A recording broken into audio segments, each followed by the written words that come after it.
Nearly 4 decades after Married, with Children first aired, its two lead performers are still connected. A relationship that started when Christina Applegate was a teenager and Ed O'Neill was already a seasoned actor, and that has continued through the show's chaotic run. Its abrupt ending, and, more recently, Applegate's public battle with multiple sclerosis. A note before diving in. The broad strokes of this story, the show's cultural impact, the 1989 boycott, Applegate's MS diagnosis, her Walk of Fame ceremony, and her Emmy standing ovation are well-documented public events. Many of the more granular, behind-the-scenes details about O'Neill's day-to-day protectiveness, driving her home, calling her mother, confronting producers on her behalf, are harder to verify and read as dramatized elaboration common to this style of video. They're presented here as claims from that account, not confirmed fact. When Married, with Children premiered in 1987, Applegate was just 15, playing Kelly Bundy, a character written as a ditzy teenage sex symbol on one of the most deliberately provocative sitcoms network television had produced. Ed O'Neill, already in his early 40s and with years of industry experience behind him, played her on-screen father, Al Bundy. According to Applegate's later comments, O'Neill took an informal protective role that went beyond the script. Because Kelly's material often leaned into suggestive jokes and revealing costumes, Applegate has said O'Neill made a point of shielding her from inappropriate conversations on set and keeping the environment around her professional, even as the show itself pushed boundaries in front of the camera. Crew members have reportedly described watching O'Neill check in on her between takes and steer conversations away from uncomfortable territory, informal, unscripted care that, by these accounts, wasn't part of anyone's job description. Applegate spent 11 years on the show, growing from 15 to 26 over its run. Formative years by any measure. She's credited O'Neill's presence during that stretch as something that shaped who she became, both personally and professionally. What started as a mentor and newcomer dynamic reportedly shifted over the years as Applegate gained confidence and began contributing more to the show's creative process, with O'Neill said to have taken visible pride in watching her grow into a performer in her own right. In 1989, Married, with Children faced a real threat to its survival. A Michigan woman named Terry Ricalta watched an episode titled Her Cups Runneth Over and, finding it objectionable, launched a boycott campaign that pressured major advertisers, including Coca-Cola and McDonald's, to pull their support from the show.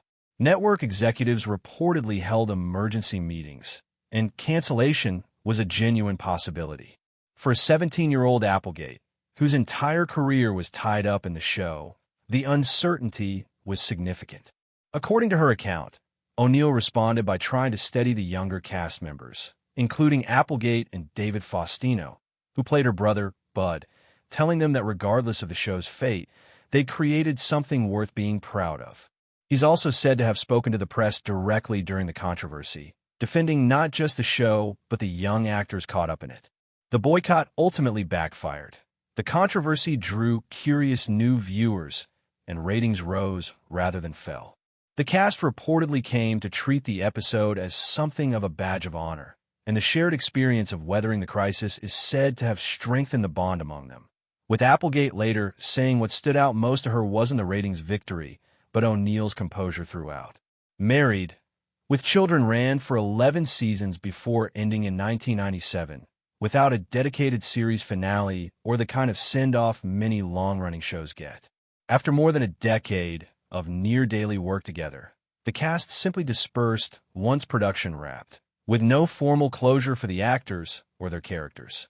Applegate has described that transition as jarring, a sudden into a routine and a group of people who'd effectively become a second family. But by her account, she and O'Neill stayed in touch afterward, calling, meeting up, with O'Neill continuing to check in on her career over the years that followed. Both actors went on to significant post-married success. Applegate appeared in films like The Sweetest Thing and Anchorman and later starred in Samantha Who? And Dead to Me, earning critical recognition along the way. O'Neill became known to an even wider audience through Modern Family, winning multiple awards, and, per Applegate, has continued to bring up her career and growth when discussing his own highlights. Talk of a full cast reunion surfaced periodically over the years, driven by fan interest and occasional network conversations, but nothing materialized, until circumstances changed the calculus entirely. On August 10th, 2021, Applegate publicly announced she'd been diagnosed with multiple sclerosis, a chronic neurological condition with no cure that can affect mobility, balance, vision, and cognitive function.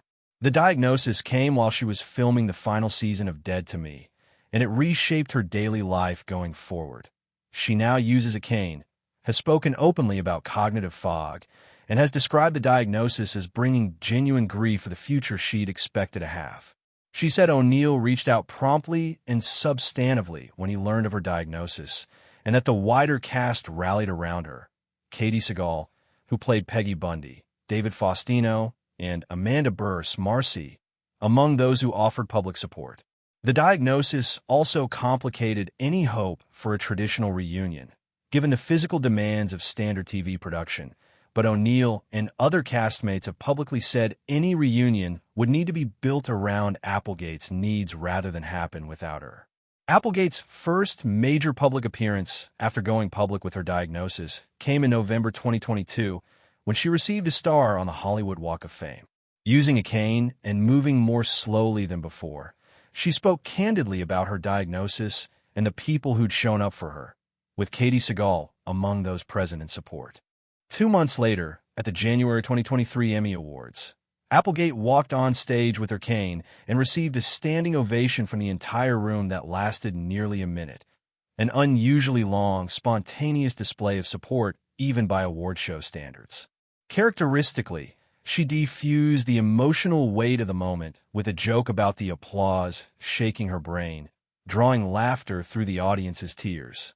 She's since described the outpouring that night, from castmates and other longtime industry colleagues, as a reminder of how enduring those relationships had remained. Beyond the headline moments, Applegate has shared smaller details about life on The Married, with children set over the years. The show gave its cast unusual creative freedom to improvise, and O'Neill, drawing on a theater background, was reportedly particularly skilled at it, using improv not just to sharpen scenes, but to coach his younger castmates, including deliberately changing his delivery mid-scene to push Applegate to react authentically. She's also described a set where, despite the show's provocative content, O'Neill and others worked to maintain a respectful environment, shutting down inappropriate comments and drawing a clear line between what characters did on screen and how actors were treated off it. Some of the show's most memorable running bits, she's noted, weren't scripted from the outset, but emerged organically from the cast's chemistry over time. And she's recalled smaller, human moments between takes. O'Neill bringing her coffee when she seemed tired, career advice from Seagal, and a genuine sibling-like bond with Faustino, who was going through adolescence alongside her. The question fans keep raising is whether the Bundy family will ever appear together again in some form. Applegate's diagnosis makes a traditional, physically demanding production unlikely, but she's found other ways to stay engaged publicly, including co-hosting a podcast called Messy with actress Jamie Lynn Sigler, who also lives with MS. The format lets her participate on her own terms, without the physical demands of a soundstage. That's opened the door to thinking about a reunion in non-traditional terms, a documentary, a special format, or a virtual gathering rather than a full episodic revival. Nothing has been formally announced, but cast members, including O'Neill, have indicated openness to some form of reunion, with a consistent condition: it happens with Applegate, or not at all. Strip away the speculation about a reunion, and what remains is a fairly grounded story about a professional relationship that outlasted the show that created it. Two actors who spent 11 years playing father and daughter on screen appear to have maintained a real connection well beyond the cameras. One that's been visible, if not exhaustively documented, through the show's controversies, its abrupt ending, and Applegate's recent health challenges. Married, with Children continues to find new audiences through reruns and streaming, introducing the Bundys to viewers who weren't alive for the original run. And by all public accounts, the relationship between its two best-known cast members hasn't faded with time. even if the more cinematic details of that bond, as told in viral retrospectives like this one, are worth taking with a measure of skepticism about which specifics are confirmed and which are embellished for effect.